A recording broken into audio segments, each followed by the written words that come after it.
كنتم خير أمة أخرجت للناس.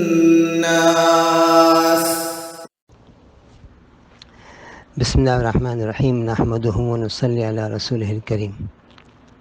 میں ایک واقعہ آپ کو بتا دوں، یہ بہت پرانا واقعہ نہیں ہے، امام بخاری رحمۃ اللہ علیہ اور امام ابو حنیفہ رحمۃ اللہ علیہ اس دور کا واقعہ نہیں ہے۔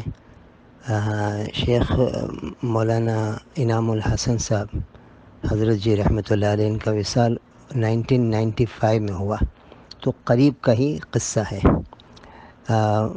ان کے بارے میں کسی نے پوچھا ان کے خادم خاص سے کہ حضرت کے رات کے معمولات کیا ہوتے تھے، تو فرمایا کہ بھی ہمیں کچھ معلوم نہیں، رات میں تو کمرہ بند ہوتا تھا ان کا، اور باہر ہم رونے کی آواز سنتے رہتے تھے، رونے کی آواز۔ اور ایک مرتبہ سفر سے واپس تشریف لائے، سعودی عرب کے سفر سے واپس تشریف لائے، تو جب اپنے کمرے میں پہنچے تو خدام جمع ہو گئے کہ حضرت سفر سے آئے ہیں، تھکن ہے، کچھ ہاتھ پیر دبا دیں تو چمپی کر دیں تھوڑی، لیکن حضرت بس بیٹھ بھی نہیں رہے، چار پائے بیٹھ رہے ہیں، پھر اٹھ رہے ہیں، پھر بیچینی ہے، پھر تھوڑا سا کمرے میں ٹہل رہے ہیں۔ تو ساتھیوں نے کہا حضرت آپ تھوڑا آرام کر لیں، تو کہا نہیں مجھے ذرا چین نہیں پڑا، بہت بے چینی ہو رہی ہے۔ کہا حضرت کیوں بے چینی ہو رہی ہے؟ کہا وہ کچھ مت پوچھو، مجھ سے کچھ مت پوچھو۔ پھر تھوڑی دیر چار پائے بیٹھتے ہیں، پھر کھڑے ہو جاتے ہیں۔ پھر جب اصرار کیا ساتھیوں نے تو کہا مجھ سے گناہ کبیرہ ہو گیا ہے۔ تو کہا حضرت آپ سے گناہ کبیرہ یہ ہو نہیں سکتا، آپ رہنے دیجئے حضرت نہ۔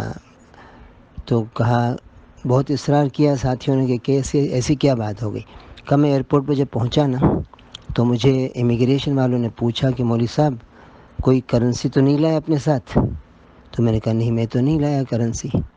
اب جب گھر آ کے کرتا پلٹا تو اس میں کچھ سکے پڑے ہوئے تھے باہر کے، تو میں نے تو جھوٹ بول دیا، میرے پاس تو کرنسی تھی۔